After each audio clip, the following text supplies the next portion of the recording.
obviously a very tough loss with Jay Shun suffering his second season-ending ACL injury.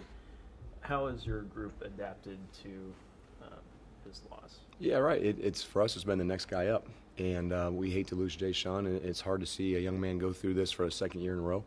But he's had a tremendous attitude. I think he's focused on what he can do to help the team right now. And for him, that means helping these younger players get ready to play.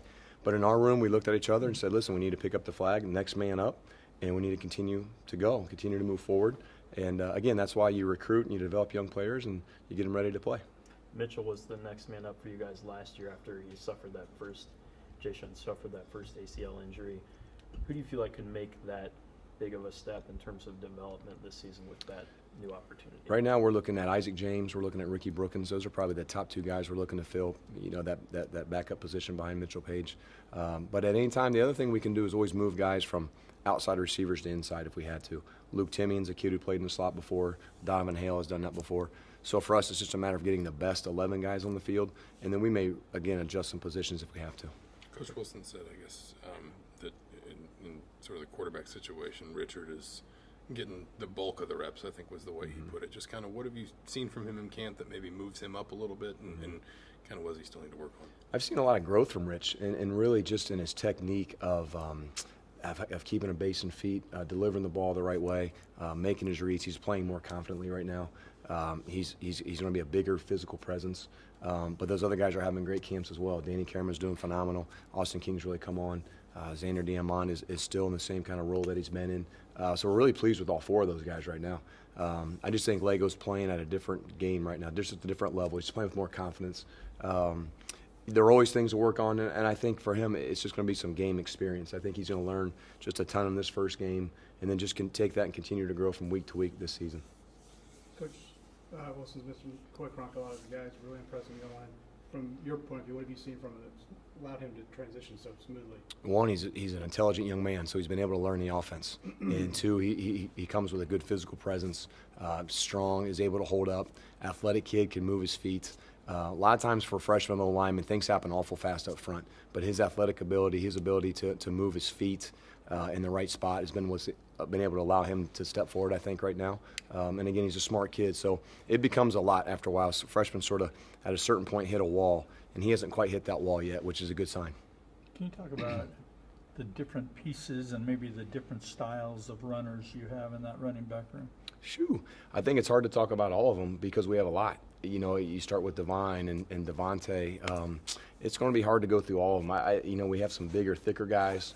We have some more slasher guys. So for us, we like the balance that we have. Our challenge is going to be how do we get them all on the field. And right now those guys are slugging it out on the practice field, trying to determine who should get the bulk of the reps. But I think we have some good 1-2 punches, just a matter of how we can put those together. But with the newcomers, you got Cole Guest and Tyler Natee, so like they're kind of staying out. Obviously two different backs, but what have you seen from them that's kind of impressed you?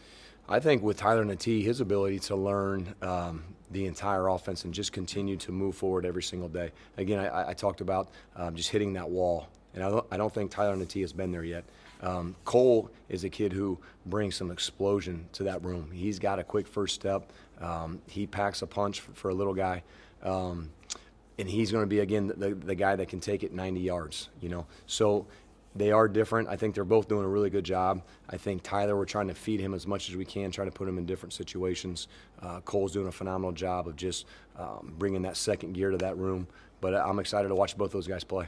Is there, I guess, maybe room for just a larger workload for that position in general, especially early when you are breaking in a new quarterback? I think every year teams figure out who they are.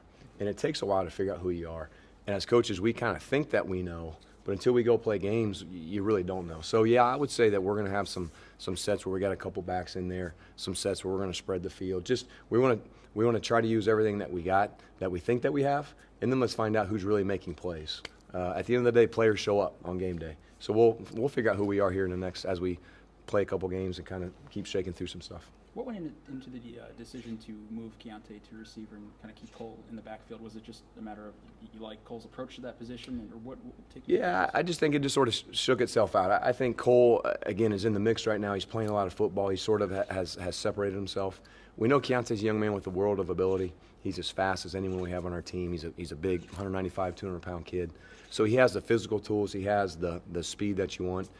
So we knew we wanted to get him on the field somewhere. And if you're not careful right now with our running back depth, he could be sitting on the bench. So let's just see if we can't find a way to get him in the mix some way. Special teams, returner, as a wide receiver. But we got to find a way, hopefully, to put the ball in his hands and see if he can make plays. A guy like Taysier Mack coming into playing as a freshman. Taysir's doing well. I would say Taysir's a lot like some of the Cole Guest, Coy Cronk, that from a maturity standpoint, he has been able to learn the offense. And not only is it learning the offense, but now it's taking the pounding that your body takes every single day during two-a-days. Sometimes freshmen aren't ready for that. But he's shown the ability that he can play at a high level, at a high speed. He's a fast young man, and he's playing without thinking right now, which to me is a good sign for a freshman. I expect to see him in the mix. Is that kind of the same approach Nick Westbrook's taken too? Do you sense a more confident kid kind of coming off the strong summer? I do. That's right. And I think it all started in the summer. He put a lot of weight on his frame, added some muscle, playing a lot more confident right now. And I think he's ready for a big year. He's just a little bit more poised and calm on the field right now. It's neat to see. Seems like you guys are doing a little bit of red zone work there. How's that been going, and what are some of the keys to succeeding down there? Yeah, it's going well. You know, we're trying to tell our kids this game's about situations. It's not about just 1st and 10 with the ball at midfield. You need to be able to score when you have the ball on the plus 20-yard line. And so we always trying to put our quarterbacks in different situations, understanding field spaces, understanding how the defense is going to attack us differently. I think it's going well. You know, Coach Allen needs the work from a defensive standpoint. We need the work from a understanding of field space and feeling blitzes. So we try to do as much situational stuff as we can, and just so that when those things show up on game day, we feel like we can react and attack in the right way instead of feeling like we're on our heels. You talk about Ricky and how he is, approaching his 5th year. He's been outstanding, and I can't tell you how happy I am. And I just said something to him today on the field that it's just everywhere he goes, he's running. He's first in line. He transitions first. He should be tired, but he's not. He just continues to go. He continues to step up. To him, this is personal because I think he wants to make sure that his team, his squad, his wide receiver group isn't the one that lets this thing down. He wants to keep it going to a new level. And he's had a great camp. I'm so proud of him. I'm excited to see what he can do this year. Just apart from the quarterback, how much tinkering do you have left to do with this offense, just finding lineups and situations that you guys want? Yeah, that's a great question. At a certain point, you have to be careful you don't have too much. Sometimes you start doing too many cute things. And so for us, we feel good about what we think Rich can do. We're trying to hone in on those things here as we get ready for a couple weeks of getting ready for FIU. And again, we just have to make sure we're not trying to do too much. But I think we feel good about what he can do. Coach, what have you seen from Danny Friend and his growth from last season to this season and his progression as a leader? Yeah, no, I see a tremendous progression as a leader. He's just more confident right now. And I think that happens at a position where you look around and you realize I'm the guy now. There's no one older than me, so if I don't do it, no one will. And I sort of see that with Danny. And again, like with Ricky Jones, sometimes they just don't get tired because they know they have to go. And that's Danny Friend right now. He's really carrying the load in a lot of different sets in our tight end room. And pleased with where he is. He's staying healthy, and we're hoping to continue that as we move forward. I saw Coach Watson out there observing things. With his background on offense and stuff like that, behind the scenes, how does he augment you guys? Yeah, he helps a ton. He really helps me a lot. And because really, I'm a guy coaching quarterbacks, receivers. Coach Wilson has his influence. But really from a skill standpoint, Coach Watson's another set of eyes, another set of experience of things that he's done throughout his career. So he's my right-hand man. He sits next to me in the meeting room, and we're watching film together. So he's been a valuable resource, and I'm really excited about going through the season with him and going from week to week and just learning from him and how we can game plan better and call games better. And he's just an overall great, positive guy to have around. Thanks, guys. Appreciate it. You got it, man.